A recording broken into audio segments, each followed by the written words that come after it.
గురించి.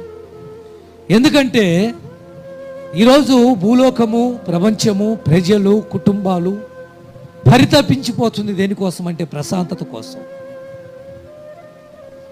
శాంతి కోసం, సమాధానం కోసం.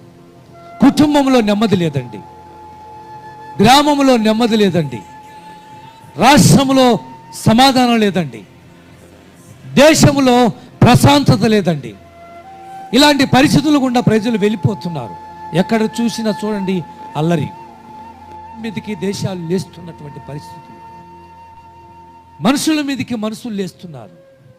కారణం ఏమిటంటే కక్షలు, పగలు, ప్రతీకారాలు.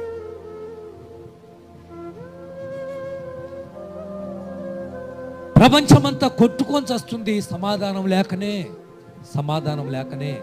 ఇంట్లో నెమ్మది లేకనే భార్యాభర్తలు కొట్టుకుంటుంది. చెప్తాను మీకు.